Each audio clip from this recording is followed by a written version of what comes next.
ಹರೇ ಶ್ರೀನಿವಾಸ. ಎಲ್ಲ ಆಧ್ಯಾತ್ಮ ಬಂಧುಗಳಿಗೆ ನನ್ನ ನಮಸ್ಕಾರ. ಹಿಂದೆ ಶನಿವಾರದಂದು ರಾಮದೇವರ ಪೂಜೆಯನ್ನು ಮಾಡ್ತಿದ್ರು. ಪ್ರತಿ ಮನೆಯಲ್ಲೂ ಶ್ರೀರಾಮಚಂದ್ರ ದೇವರ ಪೂಜೆಯನ್ನು ಮಾಡ್ತಿದ್ರು. ಅದಕ್ಕೆ ಕಥೆಯನ್ನು ಕೂಡ ಓದ್ತಾ ಇದ್ರು. ಈಗ ಸಾಮಾನ್ಯವಾಗಿ ಈ ಕಥೆಯನ್ನು ಕೇಳೋದಿಲ್ಲ, ಕಡಿಮೆ ಆಗಿದೆ. ಯಾರ ಮನೆಯಲ್ಲಿ ಮಾಡ್ತಾರೋ ಗೊತ್ತಿಲ್ಲ, ಆದರೂ ಕೇಳೋದು ನಮಗೆ ಕಡಿಮೆ ಆಗಿದೆ. ಮುಂಚೆ ನಮ್ಮ ಅಜ್ಜಿ, ನಮ್ಮ ತಾಯಿ ಎಲ್ಲರೂ ಈ ಪ್ರತಿ ಶನಿವಾರವೂ ತಪ್ಪದೆ ಈ ಪೂಜೆಯನ್ನು ಮಾಡಿ ಕಥೆಯನ್ನು ಓದ್ತಿದ್ರು. ಇವತ್ತು ಕೂಡ ನಾನು ಆ ಕಥೆಯನ್ನು ಓದ್ತೀನಿ. ಆ ಪೂಜೆಯನ್ನು ಹೇಗೆ ಮಾಡೋದು ನೋಡೋಣ. ರಾಮದೇವರ ಫೋಟೋವನ್ನು ಇಟ್ಟು ರಂಗೋಲಿಯನ್ನು ಹಾಕಿ ರಾಮದೇವರ ಪ್ರಸಾದ ಈ ರೀತಿಯಾಗಿ 5 ಉಂಡೆಯನ್ನು ಮಾಡಬೇಕು. ಉಂಡೆಯನ್ನು ಮಾಡಿ ರಾಮದೇವರಿಗೆ ಪೂಜೆಯನ್ನು ಮಾಡಿ ಕಥೆಯನ್ನು ಕೇಳಬೇಕು. ಇವತ್ತು ನಾನು ಆ ಕಥೆಯನ್ನು ಓದ್ತೀನಿ. ಯಾರು ಸಾಧ್ಯ ಆಗುತ್ತೋ ಶನಿವಾರ ತಪ್ಪದೆ ಈ ಕಥೆಯನ್ನು ಓದಿ ಈ ರಾಮದೇವರ ಪೂಜೆಯನ್ನು ಮಾಡಿ. ಹಿಂದೆ ಎಲ್ಲರ ಮನೆಯಲ್ಲೂ, ಪ್ರತಿಯೊಬ್ಬರ ಮನೆಯಲ್ಲೂ ಶನಿವಾರ ಬಂದರೆ ಈ ಪೂಜೆಯನ್ನು ಮಾಡೋರು ಮತ್ತು ಪ್ರಸಾದವನ್ನು ಕೂಡ ನಮಗೆ ಕೊಡ್ತಿದ್ರು. ತುಂಬ ಮಹಿಮೆ ಇರ್ತಕ್ಕಂಥ ಈ ಶನಿವಾರದ ರಾಮದೇವರ ಪೂಜೆ ಇನ್ನು ಮುಂದೆಯೂ ನಾವು ಕೂಡ ಎಲ್ಲರೂ ಆಚರಿಸುವಂತೆ ಆಗಲಿ ಅಂತ ಹೇಳಿ ರಾಮದೇವರನ್ನು ಪ್ರಾರ್ಥನೆ ಮಾಡ್ತಾ ಈಗ ಕಥೆಯನ್ನು ಓದ್ತೀನಿ. ಕಥೆ ಹೇಗಿದೆಯೋ ಹಾಗೆ ಓದ್ತೀನಿ. ಅದನ್ನು ಶ್ರವಣ ಮಾಡಿದ್ರೆ ಅದರಿಂದನೇ ಎಷ್ಟೋ ಪುಣ್ಯ ನಮಗೆ ಬರುತ್ತೆ ಅಂತ ಹೇಳಿ ಈ ಕಥೆಯಲ್ಲಿ ಹೇಳಿದ್ದಾರೆ. ಸುರಪುರವೆಂಬುದೊಂದು ಅಗ್ರಹಾರ. ಅಲ್ಲಿ ಕೇಶವ ಭಟ್ಟನೆಂಬ ಬ್ರಾಹ್ಮಣನು ಬಹಳ ಆಚಾರಶೀಲನೂ ಧರ್ಮಪಾರಾಯಣನೂ ನಿಯಮಿಷ್ಠನೂ ಆಗಿದ್ದನು. ಆದರೆ ಬಡತನಕ್ಕೆ ಸಿಕ್ಕಿ ಜೀವನಕ್ಕಿಲ್ಲದೆ ರೋಗಗ್ರಸ್ತನಾಗಿ ಬಹಳ ಕಷ್ಟಪಡುತ್ತಿದ್ದನು. ಆದರೂ ಸತ್ಕುಲ ಪ್ರಸೂತನಾದ ಆ ಬ್ರಾಹ್ಮಣನು ತನಗೆ ಎಷ್ಟೇ ಕಷ್ಟವಿದ್ದಾಗ್ಯೂ ಸದಾಚಾರಯುಕ್ತನಾದುದರಿಂದ ಶಾಸ್ತ್ರಾರೀತಿಯ ಅರುಣೋದಯಕ್ಕೆ ಮುಂಚಿತವಾಗಿಯೇ ಎದ್ದು ಊರಿನ ಬಳಿ ಇದ್ದ ಮನೋಹರವಾದ ಸರೋವರಕ್ಕೆ ಹೋಗಿ ತನ್ನ ಪ್ರಾತಃ ಕಾಲದ ನಿತ್ಯ ಕರ್ಮಗಳನ್ನೆಲ್ಲ ತೀರಿಸಿಕೊಂಡು ದೇವತಾರ್ಚನೆಗಾಗಿ ತುಳಸಿ ಹೂಗಳನ್ನು ತೆಗೆದುಕೊಂಡು ಮನೆಗೆ ಬಂದು ಸ್ನಾನ ಮಾಡಿ ತನ್ನ ಇಷ್ಟದೇವನಾದ ಶ್ರೀರಾಮಚಂದ್ರ ಮೂರ್ತಿಯನ್ನು ಭಕ್ತಿಯಿಂದ ಪೂಜೆ ಮಾಡಿ ವೈಶ್ವದೇವ ಬಲಿಹರಣಗಳನ್ನು ತೀರಿಸಿ ಅತಿಥಿ ಅಭ್ಯಾಗತರನ್ನು ನಿಷ್ಠೆಯಿಂದ ಸತ್ಕರಿಸುತ್ತಾ ತನ್ನ ಸಂಸಾರದೊಂದಿಗೆ ಸುಖವಾಗಿದ್ದನು. ಬ್ರಾಹ್ಮಣ ವೇಷಧಾರಿಯಾದ ಶ್ರೀಮನ್ನಾರಾಯಣನು ಭಕ್ತರನ್ನು ಪರೀಕ್ಷಿಸಿ ಅವರಿಂದ ಮುಕ್ತಿ ಮಾರ್ಗವನ್ನು ತೋರಿಸುವುದು ಆತನ ವ್ಯಾಪಾರ. ಭಕ್ತಿಯುತನಾದಂತಹ ಈ ಕೇಶವ ಭಟ್ಟನನ್ನು ಪರೀಕ್ಷಿಸಲೋಸುಗ ಶ್ರೀಮನ್ನಾರಾಯಣನು ವೃದ್ಧ ಬ್ರಾಹ್ಮಣನ ರೂಪದಲ್ಲಿ ಒಂದಾನೊಂದು ದಿನ ಈತನ ಮನೆಗೆ ಮಠಮಠ ಮಧ್ಯಾಹ್ನ ಬಂದನು. ಬ್ರಹ್ಮವರ್ಚಸ್ಸಿನಿಂದ ತೇಜೋಮಯನಾದಂತಹ ಈ ವೃದ್ಧ ಬ್ರಾಹ್ಮಣನನ್ನು ಅರ್ಘ್ಯಪಾದ್ಯಾದಿಗಳಿಂದ ಆಧರಿಸಿ ಆಸನದಲ್ಲಿ ಕುಳ್ಳಿರಿಸಿದನು. ಕೇಶವ ಭಟ್ಟ: ಹೇ ವಿಪ್ರನೇ, ಪಾಮರನಾದ ನನ್ನ ಮನೆಯು ಇಂದು ತಮ್ಮ ಪಾದಧೂಳಿಯಿಂದ ಪವಿತ್ರವಾಯಿತು. ನನ್ನ ಜನ್ಮವೂ ಸಹ ಸಾರ್ಥಕವಾಯಿತು. ತಾವು ಎಲ್ಲಿಂದ ಬರೋಣವಾಯಿತು? ತಮ್ಮ ನಾಮಧೇಯವೇನು? ಪಾಮರನ ಮನೆಗೆ ಬಂದ ಕಾರಣವೂ ತಾನೇ ಏನು ಎಂದು ಕೇಳಲು ವೃದ್ಧ ಬ್ರಾಹ್ಮಣನು ಹೇಳ್ತಾನೆ: ನಿನ್ನ ಈ ಹಿತೋಕ್ತಿಗಳು ಸಾಕು. ನನಗೆ ಹಸಿವು ಬಹಳವಾಗಿರುವುದರಿಂದ ಅದನ್ನು ಮೊದಲು ಪರಿಹರಿಸು. ಕೇಶವ ಭಟ್ಟ ಸ್ವಲ್ಪ ಹೊತ್ತು ಯೋಚನೆ ಮಾಡಿ, ಎಲೆ ಬ್ರಾಹ್ಮಣನೇ, ಈಗ ನಮ್ಮ ಮನೆಯಲ್ಲಿ ಎಲ್ಲರೂ ಊಟ ಮಾಡಿರುವರು. ನಾನಾದರೂ ಅತ್ಯಂತ ದರಿದ್ರನು. ಆಯಾಯ ಹೊತ್ತಿಗೆ ಸಂಪಾದಿಸಿಕೊಂಡರೆ ಉಂಟು, ಇಲ್ಲವಾದರೆ ಆ ದಿನ ಉಪವಾಸವೇ. ಅದಕ್ಕೆ ವೃದ್ಧ ಬ್ರಾಹ್ಮಣ: ಎಲೆ ಭಟ್ಟನೇ, ಈ ನಿನ್ನ ಪುರಾಣವು ನನಗೆ ಬೇಕಾಗಿಲ್ಲ. ನನ್ನ ಹಸಿವನ್ನು ಹೋಗಲಾಡಿಸುವೆಯೋ ಇಲ್ಲವೋ ಹೇಳು. ಕೇಶವ ಭಟ್ಟ: ವಿಪ್ರರೇ, ಇಷ್ಟು ಕೋಪಿಸಲಾಗದು. ನನ್ನ ಮೊಮ್ಮಗಳ 2 ಹೊತ್ತಿನ ಊಟಕ್ಕಾಗಿ ಇಟ್ಟಿರುವ 1 ತುತ್ತು ಅನ್ನವನ್ನಾದರೂ ತಂದು ನಿಮಗೆ ಬಡಿಸುವೆನು ಎಂದು ಹೇಳಿ ಅಡುಗೆ ಮನೆಗೆ ಹೋಗ್ತಾನೆ. ವೃದ್ಧ ಬ್ರಾಹ್ಮಣನಿಗೆ ಮಾತು ಕೊಟ್ಟು ಅಡುಗೆ ಮನೆಯಲ್ಲಿ ತನ್ನ ಪತ್ನಿಯ ಮೊಮ್ಮಗಳ ಸಲುವಾಗಿ ಕೊಂಚ ಅನ್ನವನ್ನು ಮುಚ್ಚಿಡುತ್ತಿದ್ದ ಜಾಗವನ್ನು ನೋಡಲು ಮುಚ್ಚಳವು ಬೇರೆಯಾಗಿತ್ತು. ಗಾಬರಿಯಿಂದ ಹತ್ತಿರಕ್ಕೆ ಹೋಗಿ ನೋಡಲು ಅನ್ನವಿರಲಿಲ್ಲ. ಪ್ರಾಯಶಃ ಮಾರ್ಜಲನು ಬುಂಜಿಸಿದ್ದನೋ ಏನೋ. ವಾಚಕರೇ, ಇದೇನು ತಂತಿರಬಹುದು? ಆಗ ಕೇಶವ ಭಟ್ಟನ ಆಂತರ್ಯ ಏನಾಗಿರಬಹುದು? ಅಲ್ಲಿಯೇ ಪ್ರಲಾಪಿಸಿದನು. ಇದ್ದ ವಿಷಯವನ್ನು ವೃದ್ಧ ಬ್ರಾಹ್ಮಣನಿಗೆ ತಿಳಿಸಿ ಅವನ ಮನ್ನಣೆಯನ್ನು ಪಡೆಯೋಣವೆಂದು ಅಡುಗೆ ಮನೆಯಿಂದ ಬ್ರಾಹ್ಮಣನ ಬಳಿಗೆ ಬಂದು ಕೈ ಮುಗಿದುಕೊಂಡು, ಹೇ ಬ್ರಾಹ್ಮಣನೇ, ವಿಧಿಯು ನನ್ನನ್ನು ಪರೀಕ್ಷಿಸತೊಡಗಿರುವುದು. ಪರಮಾತ್ಮನ ಮಾಯೆಯು ನನ್ನನ್ನು ಬಹಳವಾಗಿ ಬಂಧಿಸಿರುವುದು. ಆ 1 ತುತ್ತು ಅನ್ನವನ್ನು ಮಾರ್ಜಲನು ನುಂಗಿರುವನಲ್ಲ, ನಾನೇನು ಹೇಳಲಿ? ನನ್ನ ಅಪರಾಧವನ್ನು ಮನ್ನಿಸಿರಿ. ವೃದ್ಧ ಬ್ರಾಹ್ಮಣ: ಭಟ್ಟನೆ, ಅನ್ನವಿಲ್ಲದಿದ್ದರೆ 1 ಪಂಚಪಾತ್ರ ನೀರನ್ನಾದರೂ ತಂದುಕೊಟ್ಟು ನನ್ನ ಹಸಿವನ್ನು ನೀಗಿಸದೆ ನನ್ನನ್ನು ವೃಥಾ ಬಳಲಿಸುತ್ತಿರುವೆಯಲ್ಲ. ಇதைಯೋ ನಿನ್ನ ಅತಿಥಿ ಅಭ್ಯಾಗತರ ಪೂಜೆ? ಹೀಗೆಂದ ಬ್ರಾಹ್ಮಣನ ಮಾತನ್ನು ಕೇಳಿದ ಕೇಶವ ಭಟ್ಟನು ಪುನಃ ಅಡುಗೆ ಮನೆಯ ಒಳಗೆ ಹೋಗಿ ನೀರನ್ನು ತರುವ ಉದ್ದೇಶದಿಂದ ಹೋದನು. ವಿಧಿವಿಲಾಸದಲ್ಲಿ ಒಳ್ಳೆ ಪತಿಗೆ ಕೆಟ್ಟ ಸತಿಯು, ಕೆಟ್ಟ ಪತಿಗೆ ಒಳ್ಳೆಯ ಸತಿಯು ದೊರಕುವುದು ಭಗವಂತನ ಮಹಿಮೆ. ನಮ್ಮ ಕೇಶವ ಭಟ್ಟನಿಗೂ ಸಹ ಹಾಗೆಯೇ ಆಗಿತ್ತು. ಆದರೆ ಸದಾಚಾರ ಸಂಪನ್ನನಾದ ಈತನಿಗೆ ಕಠೋರಳಾದ ಸತಿಯು ದೊರೆತಿದ್ದಳು. ಆದರೆ ಮಾಡುವುದೇನು? ಅದು ವಿಧಿವಿಲಾಸವಲ್ಲವೇ? ಕೇಶವ ಭಟ್ಟನು ಬ್ರಾಹ್ಮಣನಿಗೆ ನೀರನ್ನು ತರಲು ಅಡುಗೆ ಮನೆಗೆ ಹೋದನು. ಆದರೆ ಅಂತಸತಿಯು ಈತನಿಗೆ ದೊರಕಿರುವಾಗ ಇವನಿಗೇನು ತಾನೇ ಸ್ವಾತಂತ್ರ್ಯವಿರುವುದು, ಯಾವುದಕ್ಕೂ ತನ್ನ ಹೆಂಡತಿಯನ್ನೇ ಕೇಳಬೇಕಾಗಿರುವುದು. ಅದರಂತೆಯೇ ತನ್ನ ಪತ್ನಿಯನ್ನು ಕಂಡು, ಎಲೆ ಪತ್ನಿಯೇ, ಹಜಾರದಲ್ಲಿ ಓರ್ವ ವೃದ್ಧ ಬ್ರಾಹ್ಮಣ ಬಹಳ ಹಸಿವಿನಿಂದ ಬಹಳ ಸಂಕಟ ಪಡುತ್ತಿರುವನು. ಅತಿಥಿಗಳನ್ನು ಆಧರಿಸುವುದು ನಮಗೆ ಶ್ರೇಯಸ್ಕರವು. ಒಂದು ತುತ್ತು ಅನ್ನವನ್ನು ಕೊಡೋಣವೆಂದು ಬಂದು ನೋಡಲು ಅಲ್ಲಿ ಅನ್ನವು ಮಾಯವಾಗಿರುವುದು. ಅನ್ನವಿಲ್ಲದಿರುವುದರಿಂದ ಒಂದು ಪಂಚಪಾತ್ರೆ ನೀರನ್ನಾದರೂ ಕೊಟ್ಟು ಸತ್ಕರಿಸೋಣ. ಆದ್ದರಿಂದ ನಿರ್ಮಲವಾಗಿ ಒಂದು ಪಂಚಪಾತ್ರೆಯಲ್ಲಿ ಶುದ್ಧವಾದ ಜಲವನ್ನು ತೆಗೆದುಕೊಂಡು ಹೋಗಿ ಆ ಬ್ರಾಹ್ಮಣನನ್ನು ಸತ್ಕರಿಸುವೆನು. ಕೇಶವ ಭಟ್ಟನ ಹೆಂಡತಿ ಕೋಪದಿಂದ, ಏನು ಆ ಬ್ರಾಹ್ಮಣನನ್ನು ಸತ್ಕರಿಸುವುದೇ? ಅವನೇನು ನಿಮಗೆ ಹೊರಿಸಿಕೊಡುವನೆ? ಬಾವಿಗೆ ಹೋಗಿ ನೀರು ತರುವರಿಗಾದರೆ ಅದರ ಕಷ್ಟ ಗೊತ್ತಾಗುವುದು. ನೀರು ಇಲ್ಲ, ಏನೂ ಇಲ್ಲ, ಹೋಗಿ ಎಂದು ಗದರಿಸಿದಳು. ಕೋಪೋದ್ರೇಕದಿಂದ ಉತ್ತರವಿತ್ತ ತನ್ನ ಸತಿಯನ್ನು ಕುರಿತು, ಎಲೆ ಸತಿಯೇ, ನಿನಗೆ ಅಷ್ಟು ಕಷ್ಟವಾಗಿದ್ದರೆ ನಾನು ರಾತ್ರಿಗೆ ಕುಡಿಯಬೇಕಾಗಿರುವ ನೀರನ್ನು ನನಗೆ ಈಗಲೇ ಕೊಟ್ಟು ಬಿಡು. ನಾನು ರಾತ್ರಿಗೆ ನೀರನ್ನೇ ಕುಡಿಯುವುದಿಲ್ಲ ಎಂದು ಹೇಳಿ ಒಂದು ಪಂಚಪಾತ್ರೆಯ ನೀರನ್ನು ತೆಗೆದುಕೊಂಡು ಬಂದು ಬ್ರಾಹ್ಮಣನಿಗೆ ಕೊಟ್ಟನು. ವೃದ್ಧ ಬ್ರಾಹ್ಮಣ ಇವರ ಕಷ್ಟವನ್ನೆಲ್ಲ ಅರಿತು, ಎಲೆ ಬ್ರಾಹ್ಮಣನೇ, ನಿನ್ನ ಭಕ್ತಿಗೆ ಮೆಚ್ಚಿದೆನು. ನಿನ್ನ ದಾರಿದ್ರ್ಯವು ಮಯವಾಗಲು ನಿನಗೆ ರಾಮಕಥಾ ಮತ್ತು ಪೂಜೆಯನ್ನು ತಿಳಿಸುವೆನು. ಅದರಂತೆ ನೀನು ಪ್ರತಿ ಶನಿವಾರವೂ ಆಚರಿಸುವುದೇ ಆದರೆ ನಿನ್ನ ವಿಶಿಷ್ಟ ಕಷ್ಟಗಳು ನಾಶವಾಗಿ ಅತ್ಯಂತ ಸುಖಪಡುವೆ ಎಂದು ಹೇಳಿ ವೃದ್ಧ ಬ್ರಾಹ್ಮಣ ರೂಪಿಯಾದ ನಾರಾಯಣನು ಅಂತರ್ಧಾನನಾದನು. ಪ್ರತಿ ಶನಿವಾರವೂ ಸೂರ್ಯೋದಯಕ್ಕೆ ಮುಂಚಿತವಾಗಿ ಎದ್ದು ಮನೆಯನ್ನು ಗೋಮಯದಿಂದ ಸಾರಿಸಿ ದೇವರ ಪಾತ್ರೆಗಳೆಲ್ಲವನ್ನು ಶುದ್ಧವಾಗಿ ತೊಳೆದಿಟ್ಟುಕೊಂಡು ಸರೋವರ, ವಾಪಿ, ಕೂಪ, ತಟಕಾದಿ ಇವುಗಳಲ್ಲಿ ಯಾವುದಾದರೂ ಒಂದು ಸ್ನಾನವನ್ನು ಮಾಡಿ ದೇವತಾರ್ಚನೆಗೆ ಪತ್ರಪುಷ್ಪಾದಿಗಳನ್ನು ಸಂಗ್ರಹಿಸಿಕೊಂಡು ಜಪತಪಾದಿಗಳನ್ನು ತೀರಿಸಿಕೊಂಡು ಶ್ರೀರಾಮನ ನೈವೇದ್ಯಕ್ಕಾಗಿ 5 ಭಾಗ ಗೋಧಿ ಹಿಟ್ಟು ಅಥವಾ ಅಕ್ಕಿ ಹಿಟ್ಟು, 5 ಭಾಗ ಬೆಲ್ಲ, 5 ಭಾಗ ತುಪ್ಪ ಇವುಗಳನ್ನು ಬೆರೆಸಿ ಪುಣ್ಯವಾದ ಉಂಡೆಗಳನ್ನು ಮಾಡಿ ಶ್ರೀರಾಮಚಂದ್ರನನ್ನು ಭಕ್ತಿಯಿಂದ ಪೂಜಿಸಿ ಮಾಡಿದ ಅಡಿಗೆಯನ್ನು ಉಂಡೆಗಳನ್ನು ನೈವೇದ್ಯ ಸಮರ್ಪಣೆ ಮಾಡಿ, ದೀನಬಂಧೋ, ಅನಾಥ ರಕ್ಷಕ, ಆಪದ್ ಬಾಂಧವ, ದಯಾಸಿಂಧೋ, ಜಾನಕಿ ರಾಮ, ದಶರಥ ರಾಮ, ರಾಮಚಂದ್ರ, ನಮ್ಮ ಕಷ್ಟಗಳನ್ನು ಪರಿಹರಿಸಿ ನಮ್ಮನ್ನು ಕಾಪಾಡು ಎಂಬುದಾಗಿ ಮನದಿಷ್ಟಾರ್ಥಗಳನ್ನು ಪ್ರಾರ್ಥಿಸಿಕೊಂಡು ಪ್ರದಕ್ಷಿಣೆ ನಮಸ್ಕಾರ ಮಾಡಿ ನೈವೇದ್ಯ ಉಂಡೆಗಳನ್ನು ಸಮಭಾಗವಾಗಿ ಬ್ರಾಹ್ಮಣರಿಗೂ ಮುತ್ತೈದೆಯರಿಗೂ ಬಂಧು ಮಿತ್ರರಿಗೂ ಕೊಟ್ಟು ನಂತರ ತನ್ನ ಮನೆಯವರು ಭುಂಜಿಸಿ ಭಗವದ್ಧ್ಯಾನದಿಂದ ಕಾಲವನ್ನು ಕಳೆಯಬೇಕು. ಹೀಗೆ ಪ್ರತಿ ಶನಿವಾರ ಈ ಪೂಜೆಯನ್ನು ಯಾರು ತಪ್ಪದೆ ಮಾಡುವರೋ ಅವರು ಇಹಲೋಕದಲ್ಲಿ ಸುಖವನ್ನು, ಪರಲೋಕದಲ್ಲಿ ಮುಕ್ತಿಯನ್ನು ಪಡೆಯುವರು. ಮೇಲ್ಕಂಡಂತೆ ವೃದ್ಧ ಬ್ರಾಹ್ಮಣನಿಂದ ಉಪದೇಶಿಸಲ್ಪಟ್ಟ ಶ್ರೀರಾಮಕಥಾ ಮತ್ತು ಪೂಜೆಯನ್ನು ತಪ್ಪದಂತೆ ಕೇಶವ ಭಟ್ಟನು ಆಚರಿಸುತ್ತಿರಲು ಶ್ರೀರಾಮನ ಕೃಪೆಯಿಂದ ಸಕಲೈಶ್ವರ್ಯವನ್ನು ಪಡೆದನು.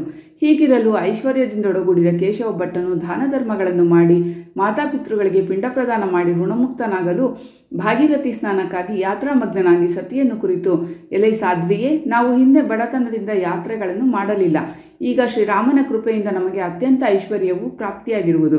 ಆದ್ದರಿಂದ ನಾವು ಭಾಗೀರಥಿ ಯಾತ್ರೆಗೆ ಹೋಗಿ ಆ ಪವಿತ್ರ ನದಿಯಲ್ಲಿ ಮಿಂದು ನಮ್ಮ ಮಾತಾಪಿತೃಗಳಿಗೆ ಪಿಂಡ ಪ್ರದಾನ ಮಾಡಿ ಋಣಮುಕ್ತರಾಗಿ ಬರೋಣ ಬಾ ಎಂದು ಹೇಳಿದನು. ಎಂದೂ ಕಾಣದಂತಹ ಆಕೆ, ಎಲೆ ಸತಿಯೇ, ಎಲೆ ಪತಿಯೇ, ನಿಮಗೆ ಹುಚ್ಚು ಹಿಡಿದಿರಬಹುದು. ನೀವೇ ಮುಕ್ತರಾಗಿ ದೇವರು ಕೊಟ್ಟಾಗ ಐಶ್ವರ್ಯ ಸುಖವನ್ನು ಅನುಭವಿಸದೆ ಯಾತ್ರೆ ಮಾಡಬೇಕಂತೆ. ನನಗೆ ಯಾವುದು ಬೇಡ, ನಾನು ಮನೆಯಲ್ಲಿಯೇ ಸೌಖ್ಯವಾಗಿರುವೆನು ಎಂದು ಹೇಳಿ ಆಕೆಯ ಮಾತನ್ನು ಕೇಳಿ ಅವಳ ಕರ್ಮಶೇಷವು ಕಳೆದಿಲ್ಲವೆಂದು ಭಾವಿಸಿ ಶ್ರೀರಾಮದೇವರ ಪೂಜೆ ಆಚರಣೆ ಮಾಡಿ ಬ್ರಾಹ್ಮಣ ಸುವಾಸಿನಿಯರ ಸಮಾರಾಧನೆಯನ್ನು ಮಾಡಿ ಅವರುಗಳನ್ನು ಭೂರಿದಕ್ಷಿಣೆಯಿಂದ ತೃಪ್ತಿಪಡಿಸಿ ಮಗನಾದ ನಾರಾಯಣ ಭಟ್ಟನಿಗೆ ಶ್ರೀರಾಮ ಪೂಜೆಯನ್ನು ತಪ್ಪದೆ ಆಚರಿಸುವಂತೆ ಹೇಳಿ ತಾನು ಯಾತ್ರೆಗೆ ಹೊರಟನು. ತಂದೆಯಿಂದ ಆಜ್ಞಪ್ತನಾದ ನಾರಾಯಣ ಭಟ್ಟನು ವಿಧಿ ಪ್ರಕಾರ ಶ್ರೀರಾಮ ಪೂಜೆಯನ್ನು ಪ್ರತಿ ಶನಿವಾರವೂ ತಪ್ಪದೇ ಆಚರಿಸುತ್ತಿದ್ದನು. ಹೀಗಿರಲು ಒಂದು ದಿನ ನಾರಾಯಣ ಭಟ್ಟನು ಯಥಾಪ್ರಕಾರದಂತೆ ಶ್ರೀರಾಮ ಪೂಜೆಯನ್ನು ಮಾಡಿ ತಾಯಿಯನ್ನು ಕುರಿತು, ಅಮ್ಮ, ಶ್ರೀರಾಮನ ಕಥೆಯನ್ನು ಹೇಳುವೆನು ಬಾಮ್ಮ ಎಂದು ಕರೆದನು. ಆಕೆ, ಈಗ ಮಧ್ಯಾಹ್ನವಾಗಿರುವುದು, ಊಟದ ವೇಳೆಯು, ಊಟವಾದ ನಂತರ ಕೇಳುವೆನು, ಈಗ ಬೇಡ ಎಂದಳು. ಭೋಜನ ನಂತರ ಮಾತೆಯೇ, ಊಟವಾಗಿದೆ, ಈಗ ಶ್ರೀರಾಮ ಕಥೆಯನ್ನು ಹೇಳುವೆನು, ಕೇಳಮ್ಮ ಎಂದನು. ಊಟ ಮಾಡಿ ಹೊಟ್ಟೆ ಭಾರವಾಗಿರುವುದು, ಸ್ವಲ್ಪ ನಿದ್ರಿಸಿ ನಂತರ ಮಕ್ಕಳ ಬಟ್ಟೆ ಪಾತ್ರೆಗಳನ್ನು ತೆಗೆದುಕೊಂಡು ಬಾವಿಗೆ ಹೋಗಿ ಒಗೆದುಕೊಂಡು ಸಿಹಿ ನೀರು ತರಬೇಕಾಗಿರುವುದು, ಈಗ ಬೇಡ, ಸಾಯಂಕಾಲ ಕೇಳುವೆನು ಎಂದಳು.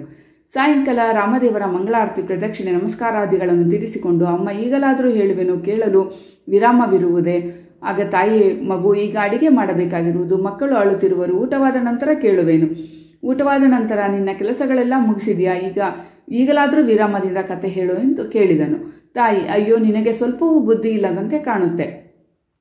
ಬೆಳಗಿನಿಂದ ಬೇಸತ್ತು ಸುಣ್ಣವಾಗಿ ಮನೆಯಲ್ಲಿನ ಕೆಲಸವೆಲ್ಲವನ್ನು ತೀರಿಸಿಕೊಂಡು ಸ್ವಲ್ಪ ವಿಶ್ರಮಿಸಿಕೊಳ್ಳೋಣವೆಂದರೆ ನೀನು ನನಗೆ ಬಹಳ ತೊಂದರೆಯನ್ನು ಕೊಡುತ್ತಿರುವೆ. ಶ್ರೀರಾಮಕಥೆಯನ್ನು ಪ್ರತಿದಿನವೂ ಕೇಳಿರುವೆನು, ಕೇಳಿ ಕೇಳಿ ಬಹಳ ಬೇಜಾರಾಗಿರುವುದು. ಈ ಕಥೆಯು ನಿನಗೆ ಇರಲಿ, ನಾನು ನಿದ್ರಿಸುವೆನು ಎಂದು ಹೇಳಿ ತನ್ನ ಕೊಠಡಿಗೆ ಹೋಗಿ ನಿದ್ರಿಸಿದಳು. ಇಂದಿನ ದಿನದ ಶ್ರೀರಾಮ ಕಥೆಯ ಪಠಣ ಮತ್ತು ಶ್ರವಣಕ್ಕೆ ವಿಘ್ನ ಉಂಟಾದಕ್ಕೆ ಬಹಳ ಪಶ್ಚಾತ್ತಾಪಪಟ್ಟು ತಾನೂ ನಿದ್ರಿಸಿದನು. ಶ್ರೀರಾಮ ಕಥಾಪಠಣ ಶ್ರವಣವನ್ನು ಕೇಶವ ಭಟ್ಟನ ಮನೆಯಲ್ಲಿ ಆತನ ಮಗನು ಸತಿಯೂ ಸಹ ಬಿಟ್ಟಿದ್ದರಿಂದ ಶ್ರೀರಾಮನು ಇವರಿಗೆ ತನ್ನಲ್ಲಿ ಪುನಃ ಹೆಚ್ಚಿನ ಭಕ್ತಿ ಹುಟ್ಟಲೆಂದು ಪೂರ್ವ ಬಡತನಕ್ಕಿಂತಲೂ ಹೆಚ್ಚಿನ ಬಡತನವನ್ನು ಕೊಟ್ಟನು. ಬಡತನವನ್ನು ಲೆಕ್ಕಿಸದೆ ನಾರಾಯಣ ಭಟ್ಟನು ಒಂದು ದಿನ ನದಿಗೆ ಸ್ನಾನಕ್ಕಾಗಿ ಹೋಗುತ್ತಿರಲು ತಾಯಿಯು ಇವನನ್ನು ಕುರಿತು, ನೀನು ಸ್ನಾನಕ್ಕಾಗಿ ಹೊರಟಿರುವೆ, ಮನೆಯಲ್ಲಿ ನಿನ್ನ ಮಗಳು ಹಸಿವೆಂದು ಅಳುತ್ತಿರುವಳು, ಒಂದು ಕಾಳು ಅಕ್ಕಿ ಇಲ್ಲ, ನಾನೇನು ಮಾಡಲಿ ಎಂದು ಕೇಳಿದಳು. ಆಗ ನಾರಾಯಣ ಭಟ್ಟನು, ಹಾಗಿದ್ದರೆ ನೆರೆಮನೆಯಲ್ಲಿ ಸಾಲವಾಗಿ ಒಂದು ಸೇರು ಅಕ್ಕಿಯನ್ನು ತಂದು ಅಡಿಗೆಯನ್ನು ಮಾಡುವಂತ ಹೇಳಿದನು. ನಾನು ಯಾರನ್ನೂ ಸಾಲ ಕೇಳುವುದಿಲ್ಲ, ಸಾಲ ತಂದವರಿಗೆ ತೀರಿಸುವುದು ತಾನೇ ಹೇಗೆ? ನೀನೇ ಎಲ್ಲಿಯಾದರೂ ಸಾಲ ತಂದು ಕೊಟ್ಟು ಹೋಗು. ನಾರಾಯಣ ಭಟ್ಟನು ಹೇಳಿದನು, ಅಮ್ಮ, ನಮಗೆ ಯಾರೂ ಸಾಲ ಕೊಡುವುದಿಲ್ಲ, ಶ್ರೀರಾಮ ಕಟಾಕ್ಷವು ನಮಗೆ ತಪ್ಪಿ ಹೋಯಿತು. ಅದಕ್ಕೆ ತಾಯಿ ಹೇಳ್ತಾಳೆ, ರಾಮಕಟಾಕ್ಷವು ತಪ್ಪಿ ಹೋದರೆ 4 ಮನೆ ಭಿಕ್ಷೆ ಬೇಡಿಕೊಂಡು ಬಾ, ಅದನ್ನೆಲ್ಲ ನನಗ್ಯಾಕೆ ಹೇಳುವೆ? ನಾರಾಯಣ ಭಟ್ಟ, ಅಮ್ಮ, ಹಾಗಾದರೆ ಭಿಕ್ಷಕ್ಕಾದರೂ ಹೋಗುವೆನು, ಒಂದು ತಂಬಿಗೆಯನ್ನು ಕೊಡು. ತಾಯಿ ಮನೆಯ ಪಾತ್ರೆಗಳನ್ನೆಲ್ಲ ಹುಡುಕಿ ಒಡಕು ತಂಬಿಗೆ ಎಂದಕ್ಕೆ ಹುಣಸೆ ಹಣ್ಣನ್ನು ಮೆತ್ತಿ ಅದನ್ನು ತಂದು ಮಗನ ಕೈಗಿತ್ತಳು. ನಾರಾಯಣ ಭಟ್ಟ ತಂಬಿಗೆಯನ್ನು ಹಿಡಿದುಕೊಂಡು, ಆಹಾ ಶ್ರೀರಾಮಚಂದ್ರ, ನಿನ್ನಲ್ಲಿ ನನ್ನ ಅಪರಾಧವೇನಿರುವುದು? ನನ್ನನ್ನು ಹೆಚ್ಚಿಗೆ ಪರೀಕ್ಷಿಸಲು ಸುಗ ನನಗೆ ಈ ಗತಿಯನ್ನು ಕೊಟ್ಟಯ್ಯ. ಚಿಂತೆ ಇಲ್ಲ, ಈ ಭಿಕ್ಷಾಟನೆಯಲ್ಲಿದ್ದರೂ ನಿನ್ನ ರಾಮನಾಮ ಸವಿಯನ್ನು ಬಿಡುವುದಿಲ್ಲ. ಜೈ ರಘುವೀರ ಸಮರ್ಥ ಎಂದು ಸುರಪುರದ ಬೀದಿಯಲ್ಲಿ ಭಿಕ್ಷೆಗೆ ಹೋದನು. ರಾಮಧ್ಯಾನದಿಂದ ಭಿಕ್ಷಾಟನೆ ಮಾಡುತ್ತಾ ಕಾಲ್ನಡಿಗೆಯಲ್ಲಿ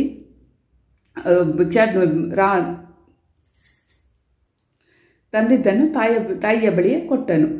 ನಾರಾಯಣ ಭಟ್ಟನ ಚರಿತ್ರೆಯನ್ನು ಸದ್ಯಕ್ಕೆ ಇಲ್ಲಿ ನಿಲ್ಲಿಸಿ ಕೇಶವ ಭಟ್ಟನ ವಿಚಾರವನ್ನು ಸ್ವಲ್ಪ ತಿಳಿದುಕೊಳ್ಳೋಣ. ರಾಮಧ್ಯಾನ ಮಾಡುತ್ತಾ ಕಾಲ್ನಡಿಗೆಯಲ್ಲಿ ಕೇಶವ ಭಟ್ಟನು 6 ತಿಂಗಳು ಪ್ರಯಾಣ ಮಾಡಿ ಕಾಶಿ ಕ್ಷೇತ್ರವನ್ನು ಸೇರಿ ಅಲ್ಲಿ 90 ದಿನಗಳು ವಾಸ ಮಾಡಿದನು. ಅಲ್ಲಿ ಇರುವವರಿಗೂ ಪ್ರತಿದಿನವೂ ಪಾವನಾಳಾದ ಗಂಗೆಯಲ್ಲಿ ಮಿಂದು ತನ್ನ ಮಾತಾಪಿತೃಗಳಿಗೆ ಪಿಂಡ ಪ್ರದಾನ ಕೊಟ್ಟು ವಿಶ್ವೇಶ್ವರನ ಸಂದರ್ಶನ ಮಾಡಿಕೊಂಡು ರಾಮಭಕ್ತ ಪರಾಯಣನಾಗಿ 90 ದಿನಗಳಿದ್ದು ನಂತರ ಗಂಗಾ ಸಮೇತನಾಗಿ ಕಾಲ್ನಡಿಗೆಯಲ್ಲೇ ತನ್ನ ವಾಸಸ್ಥಾನವಾದ ಸುರಪುರಕ್ಕೆ ಬಂದನು. ಊರೆಲ್ಲ ಹುಡುಕಿದರೂ ತನ್ನ ಮನೆಯೇ ಗುರುತು ಸಿಕ್ಕಲಿಲ್ಲವು. ತನ್ನ ಹೆಂಡತಿಯ ಹೆಸರು ಹಿಡಿದು ಕೂಗುತ್ತಾ ಬೀದಿಯಲ್ಲಿ ಅಲೆದನು. ಯಾವುದೋ ಒಂದು ಮನೆಯೊಳಗಿಂದ ತಲೆಯ ಕೂದಲನ್ನು ಕೆದರಿಕೊಂಡು ಮಲಿನ ವಸ್ತ್ರವನ್ನುಟ್ಟ ಸ್ತ್ರೀ ವ್ಯಕ್ತಿ ಒಂದು ಈತನನ್ನು ಗುರುತಿಸಿ, ಇದೇಕೆ ಹೀಗೆ ಕಿರ್ಚಿಕೊಳ್ಳುವಿರಿ? ಇಷ್ಟು ದಿವಸ ಯಾತ್ರೆಗೆ ಹೋಗಿದ್ದವರಿಗೆ ಮನೆಯ ಗುರುತೇ ಸಿಕ್ಕಲಿಲ್ಲವೇನು? ಹುಡುಕಿಕೊಂಡು ಹೋದ ರಾಮನನ್ನು ಕರೆದುಕೊಂಡು ಬಂದಿರೋ? ಇದೇ ಮನೆ, ಒಳಗೆ ಬನ್ನಿ. ಮನೆಯ ಕಡೆ ತಾಪತ್ರಯವೇನಾದರೂ ತಮಗೆ ಇದ್ದೀತೆ? ಯಾವ ಗಂಡಸಾದರೂ ಹೀಗೆ ತಿಂಗಳಾನುಗಟ್ಟಲೆ ಹೆಂಡತಿ ಮಕ್ಕಳನ್ನು ಬಿಟ್ಟು ಹೋಗುವರೆ? ನಿಮಗೇಕಿಂತ ದುರ್ಬುದ್ಧಿ ಹುಟ್ಟಿತೋ ನಾ ಕಾಣೆ. ಸತ್ಯಕ್ಕೆ ಇಷ್ಟು ಮಟ್ಟಿಗೆ ಜೀವಂತರಾಗಿ ಬಂದಿರಲ್ಲ, ಅಷ್ಟೇ ಸಾಕು ಎಂದಳು. ಪತ್ನಿಯೇ, ಬಾಗಿಲಿಗೆ ಬರುವಾಗಲೇ ಕಠೋರ ಮಾತುಗಳನ್ನಾಡುವೆಯಲ್ಲ, ಆಡಬಾರದು, ಒಳಗೆ ನಡೆ, ಶ್ರೀರಾಮನನ್ನು ನಿಂದಿಸಬಾರದೆಂದು ಹೇಳುತ್ತಾ ಸತಿಯೊಂದಿಗೆ ಒಳಗೆ ತಂದಿದ್ದ ಗಂಗೆಯನ್ನು ದೇವರ ಮುಂದಿಟ್ಟು, ಪ್ರಿಯೆ, ನಾನು ನಿನ್ನನ್ನು ಯಾತ್ರೆಗೆ ಕರೆದಾಗ ನಾನು ಇಲ್ಲಿ ಸುಖವನ್ನು ಅನುಭವಿಸುವೆನು, ಯಾತ್ರೆಗೆ ಬರುವುದಿಲ್ಲ ಎಂದು ಹೇಳಿದೆಯಲ್ಲ, ಈಗ ಅಸೌಖ್ಯವೆಲ್ಲವೂ ಮಾಯವಾಗಲು ಕಾರಣವೇನು? ಹೀಗೆ ಸತಿಪತಿಗಳು ಮಾತನಾಡುತ್ತಿರುವಾಗ ಭಿಕ್ಷಾಟನೆಗೆ ಹೋಗಿದ್ದ ನಾರಾಯಣ ಭಟ್ಟನು ಆಗಮಿಸಿದನು. ನಾರಾಯಣ ಭಟ್ಟನು ತನ್ನ ತಂದೆಗೆ ಸಾಷ್ಟಾಂಗ ಪ್ರಣಾಮ ಮಾಡಿ ಕೈ ಮುಗಿದುಕೊಂಡು ನಿಂತನು. ಕೇಶವ ಭಟ್ಟನು, ಮಗನೇ, ಇದೇನು? ನಮ್ಮ ಐಶ್ವರ್ಯವೆಲ್ಲವೂ ಹೀಗೆ ಮಾಯವಾಗಲು ಕಾರಣವೇನು? ನೀನು ನನ್ನ ಆಜ್ಞೆಯಂತೆ ಶ್ರೀರಾಮಕಥಾ ಮತ್ತು ಪೂಜೆಯನ್ನು ತಪ್ಪದೇ ಪ್ರತಿದಿನವೂ ಆಚರಿಸುತ್ತಿದ್ದೆಯಾ? ನಾರಾಯಣ ಭಟ್ಟ, ತಂದೆಯೇ, ಏನು ಹೇಳಲಿ, ನಿಮ್ಮ ಆಜ್ಞೆಯನ್ನು ತಪ್ಪದೇ ನೆರವೇರಿಸುತ್ತಿದ್ದೆನು.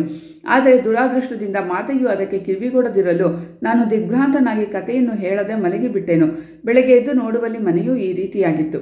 ಕೇಶವ ಭಟ್ಟ ಈ ಮಾತುಗಳನ್ನು ಕೇಳಿದೊಡನೆಯೇ ಕೋಪಗೊಂಡವನಾಗಿ, ನೀನು ಸರಿಯೇ, ನಿನ್ನ ತಾಯಿಯೂ ಸರಿಯೇ, ನೀನು ಮಾಡಿದ ಈ ಮಹಾ ಅಪರಾಧಕ್ಕೆ ಈ ಕ್ಷಣ ನನಗೆ ಮುಖವನ್ನು ತೋರಿಸದೆ ಹೊರಟು ಹೋಗು. ಎಂದು ಶ್ರೀರಾಮನ ದರ್ಶನವನ್ನು ಮಾಡಿಕೊಂಡು ಆತನಿಂದ ವರವನ್ನು ಪಡೆದುಕೊಂಡು ಬರುವೆಯೋ ಅಂದು ನಿನ್ನ ಮುಖವನ್ನು ತೋರಿಸು ಎಂದು ಹೇಳಿದನು. ನಾರಾಯಣ ಭಟ್ಟನು ತಂದೆಯ ಆಜ್ಞೆಯನ್ನು ಶಿರಸವಹಿಸಿ ಮಾತಾಪಿತೃಗಳಿಗೆ ವಂದಿಸಿ ಶ್ರೀರಾಮನನ್ನು ಹುಡುಕುವ ಉದ್ದೇಶದಿಂದ ಹೊರಟು ಹೋದನು. ಈ ವರ್ತಮಾನವನ್ನು ತನ್ನ ಸತಿಗೆ ತಿಳಿಸಲು ಅವಳ ಕೊಠಡಿಗೆ ಹೋಗಿ ವೃತ್ತಾಂತವನ್ನು ತಿಳಿಸಲು ಆಕೆಯು, ನೀವೇನೋ ಹೋಗಬಹುದು, ನಿಮ್ಮ ಮಗಳನ್ನು ಮಾತ್ರ ಕರೆದುಕೊಂಡು ಹೋಗುವುದು, ಒಂದು ಗಳಿಗೆಯೂ ಬಿಡಕೂಡದು ಎಂದು ಹೇಳಿದಳು. ನಾರಾಯಣ ಭಟ್ಟನು, ಪ್ರಿಯೆ, ನಾ ಇದೇನು ಹೀಗೆ ಹೇಳಿವೆ? ನಾನು ಆಹಾರವಿಲ್ಲದೆ ಅರಣ್ಯದಲ್ಲಿ ಶ್ರೀರಾಮನನ್ನು ಹುಡುಕಬೇಕಾಗಿದೆ. ಮಗಳನ್ನು ಹೇಗೆ ಕರೆದುಕೊಂಡು ಹೋಗಲಿ? ಈ ಉಪದೇಶವೂ ಬೇಕಿಲ್ಲವೆಂದು ಹೇಳಿ ನೆರೆಮನೆಯಲ್ಲಿ ಆಡುತ್ತಿದ್ದ ಮಗಳನ್ನು ಕರೆದುಕೊಂಡು ಬಂದು ಗಂಡನ ಬಳಿ ಬಿಟ್ಟಳು. ಎದುರು ಮಾತನಾಡದೆ ನಾರಾಯಣ ಭಟ್ಟನು ತನ್ನ ದುರವಸ್ಥೆಗೆ ನೊಂದು ಮಗಳನ್ನು ಹೆಗಲ ಮೇಲೆ ಕೂಡಿಸಿಕೊಂಡು ಶ್ರೀರಾಮ ಭಜನೆ ಮಾಡುತ್ತಾ ಪಿತೃವಾಕ್ಯ ಪರಿಪಾಲನೆಗಾಗಿ ಪ್ರಯಾಣ ಮಾಡಿದನು. ರಾಮಮಂತ್ರವ ಜಪಿಸೋ ಹೇ ಮನುಜ, ಈ ಮಂತ್ರ ಆ ಮಂತ್ರ ಎನ್ನುತ್ತ ನೀ ಕೆಡಬೇಡ ಎಂದು ಹೇಳಿ ರಾಮಧ್ಯಾನ ಪರನಾಗಿ ಬೀದಿಯಲ್ಲಿ ಬಂದನು. ರಾಮಧ್ಯಾನಾಸಕ್ತನಾಗಿ ಹೊರಟ ನಾರಾಯಣ ಭಟ್ಟನು ಮಗಳನ್ನು ಹೆಗಲ ಮೇಲೆ ಹೊತ್ತುಕೊಂಡು ಹೆಜ್ಜೆ ಹೆಜ್ಜೆಗೂ ರಾಮಧ್ಯಾನ ಮಾಡುತ್ತಾ ಹೋಗುತ್ತಿರಲು ಎದುರಾಗಿ ಬಂದ ಯೌವನಸ್ಥರುಗಳನ್ನು ಈ ಕೆಳಕಂಡಂತೆ ಪ್ರಶ್ನಿಸಿದನು. ಅಯ್ಯ, ಈ ನನ್ನ ಮಗಳನ್ನು ಪಾಣಿಗ್ರಹಣ ಮಾಡಿಕೊಳ್ಳುವಿರಾ? ಒಂದನೇ ಯೌವನಸ್ಥ, ಸ್ವಾಮಿ, ನನಗೆ ಓರ್ವ ಪತ್ನಿ ಇರುವಳು, ನಾನು ಏಕಪತ್ನಿ ವ್ರತಸ್ಥನು, ಆದ್ದರಿಂದ ಲಗ್ನವಾಗಲಾರೆನು 2ನೇ ಯೌವನಸ್ಥ. ಅಯ್ಯ, ನನಗಿರುವ ಒಬ್ಬ ಹೆಂಡತಿಯನ್ನೇ ಸಾಕುವುದು ಬಹಳ ಕಷ್ಟ. ಈ ಹುಡುಗಿಯನ್ನು ಹೇಗೆ ಮದುವೆ ಮಾಡಿಕೊಳ್ಳಲಿ? ಆಗುವುದಿಲ್ಲ ಅಂದನು. ನಾರಾಯಣ ಭಟ್ಟನು, ಆಹಾ ವಿಧಿಯೇ, ನಾನಾಗಿ ಹೆಣ್ಣನ್ನು ಕೊಡಲು ಹೋದರೂ ಬೇಡವೆನ್ನುವರಲ್ಲ. ಇದೇನು ವಿಚಿತ್ರ, ಇದೆಲ್ಲವೂ ರಾಮಮಾಯೆ ಎಂದು ಮುಂದೆ ಹೋಗುತ್ತಿರಲು ಒಂದು ಗ್ರಾಮವು ಸಿಕ್ಕಿತು. ಮುಂಭಾಗದಲ್ಲಿ ಅನೇಕ ಮಂದಿ ಬ್ರಾಹ್ಮಣರು ಸೇರಿ ಮಂತ್ರಘೋಷಗಳಿಂದ ಭಗವಂತನನ್ನು ಆರಾಧಿಸುತ್ತಾ ಯಜ್ಞ ಮಾಡುವುದನ್ನು ಕಂಡು, ಅಯ್ಯ ಭಟುಗಳೇ, ನಾನು ರಾಮ ಸಂದರ್ಶನಕ್ಕಾಗಿ ಬಹಳ ದೂರ ಸಂಚರಿಸಬೇಕಾಗಿರುವುದು. ಈ ನನ್ನ ಮಗಳನ್ನು ಅಷ್ಟು ದೂರ ಆಹಾರಾದಿಗಳಿಲ್ಲದೆ ಕರೆದುಕೊಂಡು ಹೋಗಲು ಸಾಧ್ಯವಿಲ್ಲ. ಭೂತ ದಯಾಪರರಾದ ನಿಮ್ಮಲ್ಲಿ ಯಾರಾದರೂ ಈಕೆಯನ್ನು ಮದುವೆಯಾಗುವಿರಾ ಎಂದು ಕೇಳಿದನು. ಅದಕ್ಕೆ ಕೆಲವರು ತಾವು ಮಾಡಿಕೊಳ್ಳುವುದಿಲ್ಲ, ನಾವು ಮಾಡಿಕೊಳ್ಳುವುದಿಲ್ಲವೆಂದರು. ಸ್ವಲ್ಪ ದೂರದಲ್ಲಿ ಕುಳಿತಿದ್ದ ಪ್ರಾಪ್ತವಯಸ್ಕನಾದ ಬ್ರಾಹ್ಮಣನೊಬ್ಬನು ಈತನ ಮಾತುಗಳನ್ನು ಕೇಳಿಸಿಕೊಂಡು, ಅಯ್ಯ ಬ್ರಾಹ್ಮಣನೇ, ನೀನಾಗೆ ಹೆಣ್ಣು ಕೊಡುತ್ತೇನೆಂದು ಹೇಳುವಾಗ ಮದುವೆ ಮಾಡಿಕೊಳ್ಳದಿರುವುದೇಕೆ? ಮನೆಗೆ ಬಂದ ಹೆಣ್ಣನ್ನು ಬಿಡಬಾರದೆಂದು ಪೂರ್ವಿಕರು ಹೇಳಿರುವರು. ಈಕೆಯು ನನ್ನ ಭಾಗ್ಯಲಕ್ಷ್ಮಿಯು. ನಿಮ್ಮ ಮಗಳನ್ನು ನನಗೆ ಪಾಣಿಗ್ರಹಣ ಮಾಡಿಕೊಟ್ಟು ತಮ್ಮ ಮುಂದಿನ ಕಾರ್ಯಕ್ಕೆ ಹೊರಡಬಹುದೆಂದು ಹೇಳಲು ನಾರಾಯಣ ಭಟ್ಟನು ಬಹಳ ಸಂತೋಷಪಟ್ಟು ಮುಂಭಾಗದಲ್ಲಿ ಹರಿಯುತ್ತಿದ್ದ ಮಂದಾಕಿನಿ ನದಿಯಲ್ಲಿ ವಧುವರರಿಗೆ ಮಂಗಳ ಸ್ನಾನ ಮಾಡಿಸಿ ಪಾಣಿಗ್ರಹಣವಾಗುವ ವೇಳೆಗೆ ಸರಿಯಾಗಿ ಇವನ ನಿಶ್ಚಲ ಭಕ್ತಿಗೆ ಮೆಚ್ಚಿ ಲಕ್ಷ್ಮೀ, ಪಾರ್ವತಿ, ಸರಸ್ವತಿ ಮೊದಲಾದ ದೇವತಾ ಸ್ತ್ರೀಯರೆಲ್ಲ ನೆರೆದು ಪಾಣಿಗ್ರಹಣವನ್ನು ಸಾಂಗವಾಗಿ ನೆರವೇರಿಸಿ ಹೊರಟು ಹೋದರು. ನಂತರ ತಾನು ಆಚರಿಸುತ್ತಿದ್ದ ಶನಿವಾರ ಶ್ರೀರಾಮಕಥಾ ಮತ್ತು ಪೂಜೆಯನ್ನು ತನ್ನ ಮಗಳಿಗೂ ಅಳಿಯನಿಗೂ ಉಪದೇಶಿಸಿ ಅದನ್ನು ತಪ್ಪದೆ ಆಚರಿಸುವಂತೆ ಬುದ್ಧಿವಾದವನ್ನು ಹೇಳಿ ತನ್ನ ಮುಂದಿನ ಕಾರ್ಯಕ್ಕಾಗಿ ಪ್ರಯಾಣ ಮಾಡಿದನು. ಕುರುಡನಿಗೆ ರಾಮಕಥಾ ಉಪದೇಶ. ನಾರಾಯಣ ಭಟ್ಟನು ತನ್ನ ಮಗಳಿಗೆ ವಿವಾಹ ಮಾಡಿ ಮುಂದೆ ಪ್ರಯಾಣ ಮಾಡುತ್ತಿರಲು ಒಂದು ಗ್ರಾಮದ ಬಳಿ ಹೊಲದ ಬಡುವಿನಲ್ಲಿ ಒಬ್ಬ ಕುರುಡ ದಪ್ಪವಾದ ದೊಣ್ಣೆಯನ್ನು ಹಿಡಿದುಕೊಂಡು ಟಪ್ ಟಪ್ ಎಂದು ಶಬ್ದ ಮಾಡುತ್ತಾ ಇರುವುದನ್ನು ನೋಡಿ ಇದರ ಕಾರಣವೇನಿರಬಹುದೆಂದು ತಿಳಿಯೋಣವೆಂದು ಯೋಚಿಸಿ ಅವನ ಬಳಿಗೆ ಬಂದು ಮಾತನಾಡತೊಡಗಿದನು. ನಾರಾಯಣ ಭಟ್ಟನು, ಅಯ್ಯ ಮುದುಕನೇ, ಇದೇಕೆ ಹೀಗೆ ಶಬ್ದವನ್ನು ಮಾಡುತ್ತಾ ಕುಳಿತಿರುವೆ? ಇದರ ಅಭಿಪ್ರಾಯವೇನು? ಮುದುಕ, ಸ್ವಾಮಿ, ನೀವ್ಯಾರೋ ಮಹನೀಯರಂತೆ ಕಾಣುತ್ತೆ, ರೌಸ್ಟಿಂಗ್ ಪಕ್ಕ ಕೂತ್ಕೊಳ್ಳಿ, ಬುದ್ಧಿ ನನ್ನ ವಿಷಯ ಹೇಳ್ತೇನೆ ಅಂತ ಹೇಳಿ ಬಲಗೈಯಿಂದ ಸ್ಥಳವನ್ನು ತೋರಿಸಿದನು. ಕೂತ್ಕೊಂಡ್ರಾನ್? ನಾರಾಯಣ ಭಟ್ಟ, ಕೂತ್ಕೊಂಡೆ. ನಿನ್ನ ಚರಿತ್ರೆಯನ್ನು ಹೇಳು. ಮುದುಕ, ನಾನು ಏನು ಹೇಳಿ ಬುದ್ಧಿ, ಹುಟ್ಟು ಕುರುಡ ನಾನು, ಎರಡೂ ಕಣ್ಣು ಕಾಣುವುದಿಲ್ಲ. ನನ್ನ ಹೆಂಡೋ ಮಕ್ಕಳು ಯಾರಾದರೂ ಒಬ್ಬರು ಇಲ್ಲಿಗೆ ಬಂದು ನನ್ನ ಕರ್ಕೊಂಬಂದು ಬಿಡ್ತಾರೆ. ಅವ್ರಿಗೆ ಯಾವಾಗ ಜ್ಞಾನ ಬರ್ತೈತೋ ಆಗ ಮನೆಗೆ ಕರ್ಕೊಂಡು ಹೋಗ್ತಾರೆ. ಆಗ ಊಟ ಮಾಡಿ ಮಲ್ಕೊಳ್ತೀನಿ. ನನಗೇನು ಹಗಲಿಲ್ಲ ರಾತ್ರಿ ಇಲ್ಲ, ಎಲ್ಲ ಒಂದೇ. ನಿದ್ದೆ ಬಂದರೆ ರಾತ್ರಿ, ಎಚ್ಚರವಾಗಿದ್ದರೆ ಹಗಲು. ತಿಳ್ಕೊಂಡ್ರೆ ನನ್ನ ಚರಿತ್ರೆಯ ಅಂತ ಹೇಳ್ತಾನೆ. ನಾರಾಯಣ ಭಟ್ಟ, ಅಯ್ಯ ಮುದುಕನೇ, ನಿನ್ನ ಚರಿತ್ರೆಯು ನನಗೆ ಚೆನ್ನಾಗಿ ತಿಳಿಯಿತು. ನಿನಗೆ ಶ್ರೀರಾಮಕಥಾ ಮತ್ತು ರಾಮನಾಮ ಮಹಿಮೆಯನ್ನು ಉಪದೇಶಿಸುವೆನು.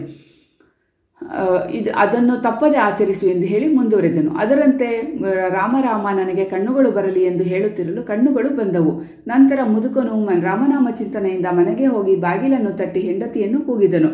ಒಳಗಿದ್ದ ಆತನ ಹೆಂಡತಿಯು, ಇದೇನು ಈ ದಿನ ನನ್ನ ಗಂಡ ಇಷ್ಟೊತ್ತಿಗೆ ಮನೆಗೆ ಬಂದಲ್ಲ, ಯಾರು ಕರ್ಕೊಂಡು ಬಂದಿದ್ದಾರೆ ಅಂತ ಹೇಳಿ ಗಾಬರಿಯಿಂದ ಒಳಗೆ ಬಂದು ನೋಡಿ ಬಾಗಿಲನ್ನು ತೆಗೆದಳು. ಮುದುಕನ ಹೆಂಡತಿ, ಇದೇನು ನೀವು ಇಷ್ಟು ಬೇಗ ಮನೆಗೆ ಬಂದ್ರಿ, ನಿಮ್ಮ ಕಣ್ಣು ಹೆಂಗೆ ಬಂದವು? ಆಗ ಮುದುಕ ಹೇಳ್ತಾನೆ, ಯಾರೋ ಬ್ರಾಹ್ಮಣರು ಬಂದಿದ್ರು, ನಿನಗೆ ರಾಮನಾಮ ಉಪದೇಶ ಮಾಡ್ತೀನಿ ಅಂತ ಹೇಳಿ ರಾಮರಾಮ ನನಗೆ ಕಣ್ಣು ಬರಲಿ ಅಂತ ಹೇಳ್ಕೊಟ್ರು. ಹಾಗಂತಿದ್ದಾಗಲೇ 2 ಕಣ್ಣುಗಳು ಬಂದವು. ಅವರನ್ನು ಮನೆಗೆ ಬನ್ನಿ ಅಂತ ಕರೆದೆ, ಈಗ ಆಗೋದಿಲ್ಲ ಅಂತ ಹೇಳಿ ಹೊರಟೋದ್ರು. ಇನ್ನು ಮುಂದೆ ನಾವು ಅವರು ಹೇಳಿರ್ತಕ್ಕಂಥ ಪೂಜೆಯನ್ನು ಮಾಡಿಕೊಂಡು ಸುಖವಾಗಿ ಇರೋಣ ಎಂದೇಳಿ ಅಂದಿನಿಂದಲೂ ಮುದುಕನು ಅವನ ಹೆಂಡತಿ ಮಕ್ಕಳೊಂದಿಗೆ ಶ್ರೀರಾಮ ಪೂಜೆಯನ್ನು ಭಕ್ತಿಯಿಂದ ಮಾಡುತ್ತಾ ನಾರಾಯಣ ಭಟ್ಟನ ಪುನಃ ಬರುವಿಕೆಯನ್ನು ನಿರೀಕ್ಷಿಸುತ್ತಾ ರಾಮಧ್ಯಾನದಲ್ಲಿ ಆಸಕ್ತನಾದನು. ಅವಿವಾಹಿತ ಕನ್ಯೆಗೆ ಶ್ರೀರಾಮ ಮಂತ್ರೋಪದೇಶ. ಮುದುಕನಿಗೆ ಶ್ರೀರಾಮ ಕಥೆಯನ್ನು ಉಪದೇಶಿಸಿ ಮುಂದಕ್ಕೆ ಹೊರಟ ನಾರಾಯಣ ಭಟ್ಟನು ಮತ್ತೊಂದು ಗ್ರಾಮದ ಮುಂಭಾಗದಲ್ಲಿ ಅಶ್ವತ್ಥಕಟ್ಟೆಯ ಮೇಲೆ ಓರ್ವ ಅವಿವಾಹಿತ ಕನ್ಯೆಯು ಚಿಂತಾಕ್ರಾಂತಳಾಗಿ ಕುಳಿತಿರುವುದನ್ನು ಕಂಡು ಮಾತನಾಡತೊಡಗಿದನು. ಎಲೈ ಬಾಲೆಯೇ, ಇದೇಕೆ ಹೀಗೆ ವ್ಯಸನ ಪಡುತ್ತಿರುವೆ? ಕಾರಣವೇನು? ಕನ್ಯೆ, ಪೂಜ್ಯರೇ, ನಾನು ಅವಿವಾಹಿತಳು. ನನ್ನ ಮಾತಾಪಿತೃಗಳು ನನಗೆ ಸರಿಯಾದ ವರವನ್ನು ಹುಡುಕದೆ ಒಬ್ಬ ವೃದ್ಧನಿಗೆ ಕೊಟ್ಟು ವಿವಾಹ ಮಾಡಬೇಕೆಂದು ಮನೆಯಲ್ಲಿ ಮಾತನಾಡಿಕೊಳ್ಳುತ್ತಿರುವರು. ಇದೇ ಈಗ ಬಂದಿರುವ ತೊಂದರೆ. ನಾರಾಯಣ ಭಟ್ಟ, ಕನ್ಯೆಯೇ, ಚಿಂತಿಸಬೇಡ. ಆತನು ನಿನ್ನ ಖಂಡಿತ ಮದುವೆ ಆಗುವುದಿಲ್ಲ. ನಿನಗೆ ಅನುಕೂಲವಾದ ಪತಿಯೇ ಸಿಕ್ಕುವನು. ಅದುವರೆಗೂ ನೀನು ನಾನು ಉಪದೇಶಿಸುವ ರಾಮಕಥಾ ಮತ್ತು ಪೂಜೆಯನ್ನು ಪ್ರತಿ ಶನಿವಾರವೂ ತಪ್ಪದೆ ಆಚರಿಸುತ್ತಿರು ಎಂದು ಹೇಳಿ ಮುಂದಕ್ಕೆ ಹೊರಟನು. ಬಾಲೆಯು ತನಗೆ ಅನುಕೂಲನಾದ ಪತಿಯು ಸಿಕ್ಕುವನೆಂಬ ಆಸೆಯಿಂದ ಶ್ರೀರಾಮ ಪೂಜಾಸಕ್ತಳಾಗಿದ್ದಳು. ಅಂದಿನ ರಾತ್ರಿ ಆ ಕನ್ಯೆಯ ಸ್ವಪ್ನದಲ್ಲಿ ಶ್ರೀರಾಮ ದರ್ಶನವಾಗಿ, ಎಲೈ ಬಾಲೆಯೇ, ನಿನಗೆ ಶ್ರೀರಾಮ ಮಹಿಮೋಪದೇಶವನ್ನು ಮಾಡಿದ ಬ್ರಾಹ್ಮಣನು ಪುನಃ ನಿನ್ನಲ್ಲಿಗೆ ಬರುವನು. ಅವನೇ ನಿನಗೆ ಸರಿಯಾದ ಪತಿಯು. ಅವನನ್ನು ವಿವಾಹವಾಗು, ನೀನು ಧನ್ಯಳಾಗುವೆ ಎಂದು ಹೇಳಿ ಮಾಯವಾದನು. ವೃದ್ಧಸ್ತ್ರೀಗೆ ಶ್ರೀರಾಮ ಮಹಿಮೋಪದೇಶ. ಈ ಪ್ರಕಾರ ಮುಂದೆ ಬರುತ್ತಿರಲು ಮತ್ತೊಂದು ಗ್ರಾಮದ ಮುಂಭಾಗದ ಅಶ್ವತ್ಥಕಟ್ಟೆಯ ಮೇಲೆ ಚಿಂತಾಕ್ರಾಂತಳಾಗಿ ಕುಳಿತಿದ್ದ ಓರ್ವ ವೃದ್ಧಸ್ತ್ರೀಯನ್ನು ಕಂಡು ಮಾತನಾಡತೊಡಗಿದನು. ನಾರಾಯಣ ಭಟ್ಟ, ವೃದ್ಧಳೆ, ಏಕೆ ಚಿಂತಿಸುತ್ತಿರುವೆ? ವೃದ್ಧಸ್ತ್ರೀ, ಎಲೈ ಬ್ರಾಹ್ಮಣನೇ, ನಾನು ಬಡತನದಿಂದ ಜೀವನೋಪಾಯಕ್ಕೆ ಕಷ್ಟವಾಗಿರಲು ನನ್ನ ಪತಿಯು 3 ತಿಂಗಳ ಹಿಂದೆ ಕಾಶಿಯಾತ್ರೆಗೆ ಹೋದನು. ಏಕಮಾತ್ರ ಪುತ್ರನು ಭಿಕ್ಷಾಟನಕ್ಕೆ ಹೋಗಿರುವನು. ಭಿಕ್ಷಾಟನೆಗೆ ಹೋದ ಮಗನು ಕಾಶಿಯಾತ್ರಕ್ಕೆ ಹೋದ ಪತಿಯ ಚಿಂತನೆ, ದಾರಿದ್ರ್ಯ ಚಿಂತನೆಯಿಂದ ಕುಳಿತಿರುವೆನು. ನಾರಾಯಣ ಭಟ್ಟ: ವೃದ್ಧಳೆ, ಚಿಂತಿಸುವುದರಿಂದ ಪ್ರಯೋಜನವಿಲ್ಲ. ನಾನು ಉಪದೇಶಿಸುವ ಶ್ರೀರಾಮಕಥಾ ಮತ್ತು ಪೂಜೆಯನ್ನು ಪ್ರತಿ ಶನಿವಾರವೂ ತಪ್ಪದೇ ಆಚರಿಸು. ಸರ್ವದಾ ರಾಮಧ್ಯಾನ ಮಾಡು. ಇದರಿಂದ ಅಭಿಷ್ಟವೆಲ್ಲವೂ ಸಿದ್ಧಿಸುವುದು ಎಂದು ಹೇಳಿ ಮುಂದುವರೆದನು. ವೃದ್ಧಳು ಈತನ ಉಪದೇಶದಂತೆ ರಾಮಧ್ಯಾನ ಮಾಡುತ್ತಿರಲು ಕಾಶಿಯಾತ್ರೆಗೆ ಹೋಗಿದ್ದ ಪತಿಯು ಗಂಗಾ ಸಮೇತನಾಗಿ ಆ ದಿನವೇ ಮನೆಗೆ ಬಂದನು. ಆಗ ಆತನ ಸತಿಯು ಪತಿಯೇ ಈಗ ತಾನೇ ಓರ್ವ ಬ್ರಾಹ್ಮಣನು ರಾಮಕಥೆ, ಪೂಜೆ ಮತ್ತು ಶ್ರೀರಾಮ ಮಹಿಮೆಯನ್ನು ಉಪದೇಶಿಸಿದನು. ಇಷ್ಟು ದಿನ ಬಾರದಿದ್ದವರು ಈ ದಿನ ಬಂದದ್ದು ಆಶ್ಚರ್ಯವು. ತಡಮಾಡದೆ ಶ್ರೀರಾಮ ಪೂಜೆ ಮಾಡೋಣವೆಂದು ನಿಶ್ಚಯಿಸಿ ಪೂಜಾ ಸಾಮಗ್ರಿಗಳನ್ನು ಸಂಗ್ರಹಿಸಿಕೊಂಡು ಸಾಂಗವಾಗಿ ಪೂಜೆ ಮಾಡಿ ಪ್ರಸಾದವನ್ನು ಸ್ವೀಕರಿಸಿ ಭಿಕ್ಷಾಟನೆಗೆ ಹೋಗಿದ್ದ ಮಗನನ್ನು ನಿರೀಕ್ಷಿಸುತ್ತಿದ್ದರು. ಇತ್ತ ಭಿಕ್ಷಾಟನಕ್ಕೆ ಹೋಗಿದ್ದ ಹುಡುಗನು ಪ್ರತಿದಿನ ಊರು ಮುಂದಿನ ಗಂಡಕಿ ನದಿಯಲ್ಲಿ ತಾನು ತಂದ ಅನ್ನವನ್ನು ಗಂಗಾಮಾತೆಗೆ ಪೂಜಿಸಿ ನೈವೇದ್ಯ ಮಾಡಿ ಬರುವ ವಾಡಿಕೆ. ಅದರಂತೆ ಆ ಬಾಲಕನು ಪೂಜಾಸಕ್ತನಾಗಿರಲು ಆ ಊರಿನ ರಾಜನು ಮೃತಪಟ್ಟು 12 ದಿನಗಳು ಕಳೆದಿರಲು ಅಲ್ಲಿನ ಸಾಮಂತ ರಾಜರು ಪದವಿಗಾಗಿ ತಮ್ಮಲ್ಲಿ ಜಗಳವಾಡುತ್ತಿದ್ದರು. ರಾಜಮನೆತನದ ಮುಖಂಡರೆಲ್ಲರೂ ಒಂದು ಸಭೆ ಏರ್ಪಡಿಸಿ ಪಟ್ಟದಾನೆಯ ಕೈಲಿ ಹೂವಿನ ಹಾರವನ್ನು ಕೊಟ್ಟು ಆ ಹಾರವನ್ನು ಯಾರ ಕೊರಳಿಗೆ ಹಾಕುವುದೋ ಅವರಿಗೆ ರಾಜ್ಯದ ಪಟ್ಟ ಕೊಟ್ಟೋಣವೆಂದು ತೀರ್ಮಾನಿಸಿಕೊಂಡು ಅದರಂತೆಯೇ ಪಟ್ಟದಾನೆಯ ಸೊಂಡಲಿಗೆ ಹಾರವನ್ನು ಕೊಡಲು ಆನೆಯು ಉತ್ಸಾಹಕರಾಗಿದ್ದ ಸಭೆಯಲ್ಲಿ ಇದ್ದವರೆಲ್ಲವನ್ನೂ ಬಿಟ್ಟು ಆ ಬಾಲಕನ ಕೊರಳಿಗೆ ಹಾರವನ್ನು ಹಾಕಿ ಬೆನ್ನಿನ ಮೇಲೆ ಕೂರಿಸಿಕೊಂಡು ಸಭೆಗೆ ಬಂದಿತು.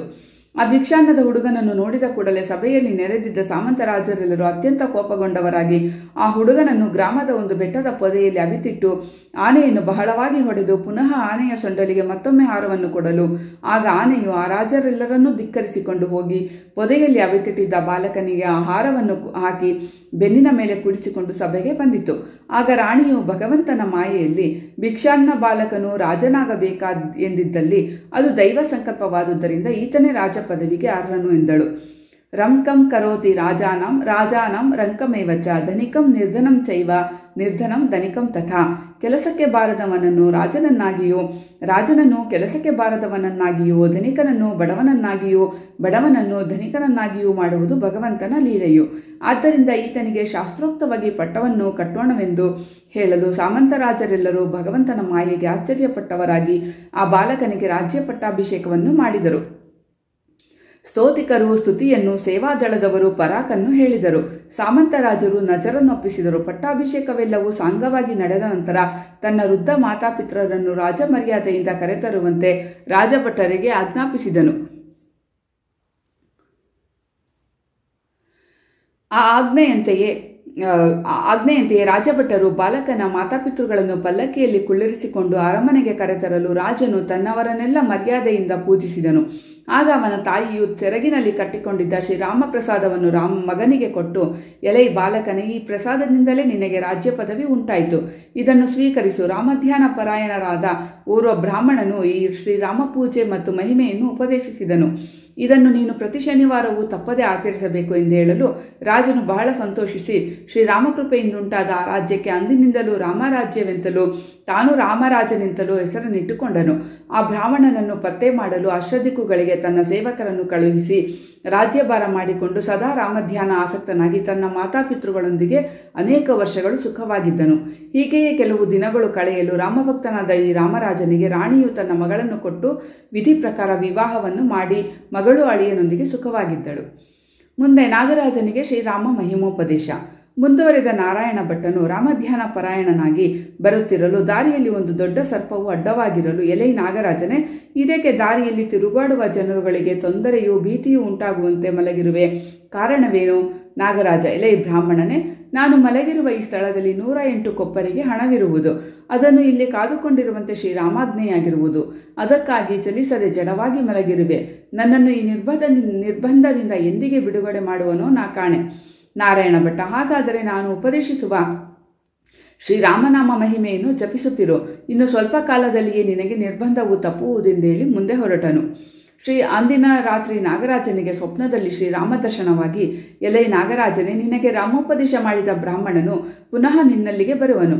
ಅವನಿಗೆ ನಿನ್ನಲ್ಲಿರುವ 108 ಕೊಪ್ಪರಿಗೆ ಹಣವನ್ನು ದಾನ ಮಾಡು ಅಂದು ನೀನು ಮುಕ್ತನಾಗುವೆ ಎಂದು ಹೇಳಿ ಅಂತರ್ಧಾನನಾದನು. ಮುಂದೆ ರಾಜನಿಗೆ ಶ್ರೀರಾಮ ಮಹಿಮೋಪದೇಶ. ಮುಂದೆ ಹೊರಟ ನಾರಾಯಣ ಭಟ್ಟನು ಮತ್ತೊಂದು ಗ್ರಾಮದ ಕೆರೆಯ ಏರಿಯ ಮೇಲೆ ಅಲ್ಲಿಯ ರಾಜನು ಬಹಳ ಮಂದಿ ಕೂಲಿಗಾರರೊಂದಿಗೆ ಯೋಚನಾಕ್ರಾಂತನಾಗಿ ಕುಳಿತಿರುವುದನ್ನು ಕಂಡು, ಎಲೈ ರಾಜನೇ, ನಿನ್ನ ಯೋಚನೆಗೆ ಕಾರಣವೇನು ಎಂದು ಕೇಳಿದನು. ರಾಜ: ನರೋತ್ತಮನೇ, ನಾನು ಈ ಕೆರೆಯ ಏರಿಯನ್ನು ಪ್ರತಿದಿನವೂ ಕೆಲಸಗಾರರಿಂದ ಕಟ್ಟಿಸಿ ಮನೆಗೆ ಹೋಗಿ ನಿದ್ರಿಸಿ ನಂತರ ಪ್ರಾತಃ ಕಾಲ ಬಂದು ನೋಡುವಲ್ಲಿ ಏರಿಯು ಒಡೆದು ನೀರು ದಿಕ್ಕಾಪಾಲಾಗಿರುವುದು. ಇದಕ್ಕೆ ಕಾರಣವೇನೆಂದು ಯೋಚಿಸುತ್ತಿರುವೆನು. ನಾರಾಯಣ ಭಟ್ಟ: ನಾನು ಉಪದೇಶಿಸುವ ಶ್ರೀರಾಮನಾಮ ಮಹಿಮೆಯನ್ನು, ಪೂಜೆ ಮತ್ತು ಕಥೆಯನ್ನು ಪ್ರತಿ ಶನಿವಾರವೂ ತಪ್ಪದೇ ಆಚರಿಸು. ನಿನ್ನ ಪ್ರಥಮ ಪೂಜೆಯ ದಿನವೇ ನಿನಗೆ ಚಿಂತಾ ಪರಿಹಾರಕ್ಕೆ ಸ್ವಪ್ನವಾಗುವುದು ಎಂದು ಹೇಳಿ ಮುಂದೆ ಹೊರಟನು. ಆ ರಾಜನಿಗೆ ಪ್ರಥಮ ದಿನ ಶ್ರೀರಾಮ ಪೂಜೆಯ ದಿನ ರಾತ್ರಿ ಸ್ವಪ್ನದಲ್ಲಿ ಶ್ರೀರಾಮನು ಬಂದು, ಎಲೈ ರಾಜನೇ, ನಿನ್ನ ಋತುಮತಿಯಾದ ಮಗಳಿಗೆ ವಿವಾಹ ಮಾಡದಿರುವುದೇ ನಿನ್ನ ಕೆರೆಯ ಏರಿಯು ಒಡೆಯಲು ಕಾರಣವು. ನಿನಗೆ ನನ್ನ ಮಹಿಮೆಯನ್ನು ಉಪದೇಶಿಸಿದ ಬ್ರಾಹ್ಮಣನು ಪರಮ ಭಕ್ತನು. ಅವನು ಪುನಃ ನಿನ್ನಲ್ಲಿಗೆ ನನ್ನ ದರ್ಶನ ಮಾಡಿಕೊಂಡು ಬರುವನು. ಅವನಿಗೆ ನಿನ್ನ ಮಗಳನ್ನು ಕೊಟ್ಟು ಲಗ್ನ ಮಾಡು. ನಾಳೆಯಿಂದ ನಿನ್ನ ಕಾರ್ಯವು ಸಫಲವಾಗುತ್ತದೆ ಎಂದು ಹೇಳಿ ಅಂತರ್ಧಾನನಾದನು. ರಾತ್ರಿಯ ಸ್ವಪ್ನದಿಂದ ಬೆಳಿಗ್ಗೆ ಹೋಗಿ ಏರಿಯನ್ನು ನೋಡಲು ಯಾವ ಭಾಗವೂ ಒಡೆಯದಿರಲು ಕೂಲಿಗಾರರೊಂದಿಗೆ ಸಂತೋಷಪಟ್ಟವನಾಗಿ ನಾರಾಯಣ ಭಟ್ಟನ ಬರುವಿಕೆಯನ್ನು ಎದುರು ನೋಡುತ್ತಾ ಈ ವೃತ್ತಾಂತವನ್ನು ತನ್ನ ಮಗಳಿಗೆ ತಿಳಿಸಲು ಅವಳು ಸಹ ಆನಂದಭರಿತಳಾಗಿ ರಾಮಧ್ಯಾನಾಸಕ್ತಳಾಗಿ ತನ್ನ ವಿವಾಹವನ್ನು ನಿರೀಕ್ಷಿಸುತ್ತಿದ್ದಳು. ಎಷ್ಟು ದಿನಗಳಾದರೂ ಶ್ರೀರಾಮನ ದರ್ಶನವಾಗದಿರಲು ನಾರಾಯಣ ಭಟ್ಟನು ಬಹಳ ಖಿನ್ನನಾಗಿ ಕನಕದಾಸರು ಶ್ರೀಕೃಷ್ಣನ ದರ್ಶನವಾಗದಿರಲು ಕೋಪಗೊಂಡು ಹಾಡಿದ ದೇವರ ನಾಮವನ್ನು ವರ್ಣಿಸುತ್ತಿದ್ದನು. ಆರು ಬದುಕಿದರಯ್ಯ ಹರಿ ನಿನ್ನ ನಂಬಿ ತೋರು ಈ ಜಗದೊಳಗೆ ಒಬ್ಬರನೂ ಕಾಣೆ. ಈ ಹಾಡನ್ನು ಹೇಳುತ್ತಾ ಅರಣ್ಯದಲ್ಲಿ ಸಂಚರಿಸುತ್ತಿರಲು ಇವನ ಭಕ್ತಿಗೆ ಮೆಚ್ಚಿದ ಶ್ರೀರಾಮನು ವೃದ್ಧ ಬ್ರಾಹ್ಮಣ ರೂಪಿಯಾಗಿ ಬಂದು, ಎಲೈ ಬ್ರಾಹ್ಮಣನೇ, ನೀನು ಅರಣ್ಯದಲ್ಲಿ ತಿರುಗಲು ಕಾರಣವೇನು ಎಂದು ಕೇಳಲು ನಾರಾಯಣ ಭಟ್ಟನು, ನಾನು ಶ್ರೀರಾಮನನ್ನು ಹುಡುಕಿಕೊಂಡು ಬಂದಿರುವೆನು. ವೃದ್ಧ ಬ್ರಾಹ್ಮಣ: ಆ ಶ್ರೀರಾಮನು ನಾನೇ, ನಿನಗೆ ಬೇಕಾದ ವರವನ್ನು ಕೇಳು. ನಾರಾಯಣ ಭಟ್ಟ: ಸೀತಾ ಲಕ್ಷ್ಮಣ ಸಮೇತನಾದ ನಿನ್ನ ಸಂದರ್ಶನ ಒಂದೇ ನನಗೆ ಸಾಕಾಗಿರುವುದು, ಮತ್ಯಾವ ವರವೂ ಬೇಕಾಗಿಲ್ಲ. ವೃದ್ಧ ಬ್ರಾಹ್ಮಣ: ಇವನನ್ನು ಹೆಚ್ಚಿಗೆ ಪರೀಕ್ಷಿಸಬೇಕಾದ ಪ್ರಮೇಯವಿಲ್ಲವೆಂದು ಭಾವಿಸಿ ತಾನು ಸೀತಾ ಲಕ್ಷ್ಮಣ ಭರತ ಶತ್ರುಘ್ನ ಆಂಜನೇಯ ಸಮೇತನಾಗಿ ಸಂದರ್ಶನವನ್ನೀಯಲು ನಾರಾಯಣ ಭಟ್ಟನು ಬಾಷ್ಪಾನಂದವನ್ನು ಸುರಿಸುತ್ತಾ ಭಗವಂತನ ನಾಮವನ್ನು ಹೊಗಳುತ್ತಿದ್ದನು. ನಂತರ ಶ್ರೀರಾಮಚಂದ್ರ ದೇವರಿಗೆ ಸಾಷ್ಟಾಂಗ ಪ್ರಣಾಮ ಮಾಡಿ, ಹೇ ದೇವ, ಇಂದು ನನ್ನ ಜನ್ಮವು ಸಫಲವಾಯಿತು. ನನ್ನ ಮಾತಾಪಿತೃಗಳ ಆಜ್ಞೆಯನ್ನು ನೆರವೇರಿಸಿದಂತಾಯಿತು. ನಾನು ಈ ಸ್ಥಳದಲ್ಲಿಯೇ ಅನ್ನ ಆಹಾರಾದಿಗಳನ್ನು ತೊರೆದು ನಿನ್ನ ಧ್ಯಾನಾಸಕ್ತನಾಗಿ ತಪಸ್ಸನ್ನಾಚರಿಸುವೆನು ಎನ್ನಲು, ಕಂದ, ಹಾಗೆನ್ನಬೇಡ. ನೀನು ಇನ್ನೂ ಕೆಲವು ಕಾಲ ಶ್ರೀರಾಮ ಮಹಿಮೆ ಕಥೆ ಪೂಜೆಗಳನ್ನು ಜನರಲ್ಲಿ ಉಪದೇಶಿಸುತ್ತಾ ಕಾಲ ಕಳೆಯುತ್ತಿರು. ಅಂತ್ಯದಲ್ಲಿ ನನ್ನನ್ನು ಸೇರುವೆ. ನೀನು ಯಾವ ರೀತಿಯಲ್ಲಿ ಯಾವ ಮಾರ್ಗದಲ್ಲಿ ಯಾರ್ಯಾರನ್ನು ಸಂಧಿಸಿ ನೇಮದಿಂದ ಬಂದೆಯೋ ಅದೇ ರೀತಿಯಲ್ಲಿ ಅದೇ ಮಾರ್ಗದಲ್ಲಿ ಅವರುಗಳನ್ನು ಸಂಧಿಸಿ ಹೋಗು. ನಿನ್ನ ಕಾರ್ಯಗಳೆಲ್ಲವೂ ಸಫಲವಾಗುವುದು ಎಂದು ಹೇಳಿ ಅಂತರ್ಧಾನನಾದನು. ಇಲ್ಲಿ ನಾರಾಯಣ ಭಟ್ಟನಿಗೆ ಶ್ರೀರಾಮ ಸಂದರ್ಶನವಾಗುತ್ತಲೇ ಕೇಶವ ಭಟ್ಟನ ಮನೆಯಲ್ಲಿ ಐಶ್ವರ್ಯವು ತುಂಬಿ ತುಳುಕಾಡುತ್ತಿತ್ತು. ಇದರ ಆಂತರ್ಯವನ್ನು ತಿಳಿದ ಕೇಶವ ಭಟ್ಟನು ತನ್ನ ಮಗನ ಆಗಮನವನ್ನು ನಿರೀಕ್ಷಿಸುತ್ತಿದ್ದನು. ಶ್ರೀರಾಮನ ದರ್ಶನವನ್ನು ಪಡೆದು ಹಿಂತಿರುಗಿದ ನಾರಾಯಣ ಭಟ್ಟನು ಮೊದಲು ಕೆರೆಯ ಏರಿಯನ್ನು ಕಟ್ಟಿಸುತ್ತಿದ್ದ ರಾಜನ ಬಳಿಗೆ ಬರಲು ರಾಜನು ತನ್ನ ಸ್ವಪ್ನ ವೃತ್ತಾಂತವನ್ನು ಆತನಿಗೆ ಹೇಳಲು ಸಮಸ್ತ ರಾಜ ಮರ್ಯಾದೆಗಳಿಂದ ತನ್ನ ಮಗಳನ್ನು ಕೊಟ್ಟು ವಿವಾಹ ಮಾಡಿದನು. ನಂತರ ಪತ್ನಿ ಸಮೇತನಾಗಿ ರಾಜಭಟ್ಟರೊಡನೆ ಅಲ್ಲಿಂದ ಹೊರಟು ಬರುತ್ತಿರಲು ಅಡ್ಡಲಾಗಿ ಬಿದ್ದಿದ್ದ ನಾಗರಾಜನು ಇವರನ್ನು ನೋಡುತ್ತಲೇ, ಪೂಜ್ಯನೇ, ಇಂದಿಗೆ ನಾನು ಧನ್ಯನಾದೆನು. ಈ ಸ್ಥಳದಲ್ಲಿ ಇರುವ 108 ಕೊಪ್ಪರಿಗೆ ಹಣವನ್ನು ನೀನು ಅನುಭವಿಸಲು ಶ್ರೀರಾಮನ ಆಜ್ಞೆ ಆಗಿರುವುದು. ಇದನ್ನು ಸ್ವೀಕರಿಸು ಎಂದು ಹೇಳಿ ಮಾಯವಾದನು. ತನ್ನ ಭಟರೊಂದಿಗೆ ಹಣವನ್ನು ಒಂಟೆಗಳ ಮೇಲೆ ಹೊರಿಸಿಕೊಂಡು ಪತ್ನಿ ಸಮೇತನಾಗಿ ಬರುತ್ತಿದ್ದನು. ರಾಮರಾಜ್ಯದ ರಾಜನನ್ನು ಭೇಟಿ ಮಾಡಿಕೊಂಡು ಆತನ ವೃದ್ಧ ಮಾತಾಪಿತೃಗಳನ್ನು ಸಂಧಿಸಿ ಶ್ರೀರಾಮ ದರ್ಶನವನ್ನು ಅರುಹಿ ರಾಜ್ಯನಿಂದ ಧನ ಕನಕ ವಸ್ತ್ರ ವಾಹನಾದಿ ಮರ್ಯಾದೆಗಳನ್ನು ಪಡೆದು ಮುಂದುವರೆದನು. ಹೀಗೆ ಬರುತ್ತಿರಲು ಈತನನ್ನು ನಿರೀಕ್ಷಿಸುತ್ತಿದ್ದ ಅವಿವಾಹಿತ ಕನ್ಯೆಯು ಈತನನ್ನು ನೋಡುತ್ತಲೇ ತನ್ನ ಸ್ವಪ್ನ ವೃತ್ತಾಂತವನ್ನು ತಿಳಿಸಲು ಈ ಬಾಲೆಯ ಮಾತಾಪಿತೃಗಳ ಅಪೇಕ್ಷೆಯಂತೆ ಆಕೆಯನ್ನು ವಿವಾಹ ಮಾಡಿಕೊಂಡು ಮುಂದುವರೆದನು. ಹೀಗೆ ಬರುತ್ತಿರಲು ಕಣ್ಣು ಬಂದ ಗೌಡನು ಈತನನ್ನು ನೋಡಿ, ಮಹನೀಯರೇ, ಇಂದು ದರ್ಶನ ಕೊಟ್ರ ನಮ್ಮಪ್ಪ, ನಡೀರಿ ಮನೆಗೆ ಎಂದು ಹೇಳಲು ಅವನ ಮನೆಯನ್ನು ಪ್ರವೇಶಿಸಿ ಅಲ್ಲಿ ಮತ್ತೊಮ್ಮೆ ಶ್ರೀರಾಮ ಭಜನೆ ಮಾಡಿ ಅವನಿಂದ ಕಾಣಿಕೆಯನ್ನು ತೆಗೆದುಕೊಂಡು ರಾಮಪುರದಲ್ಲಿ ತಂದೆಯನ್ನು ನೆನೆಸಿಕೊಂಡು ಪೇಚಾಡುತ್ತಿದ್ದ ಮಗಳ ಮನೆಗೆ ಬಂದನು.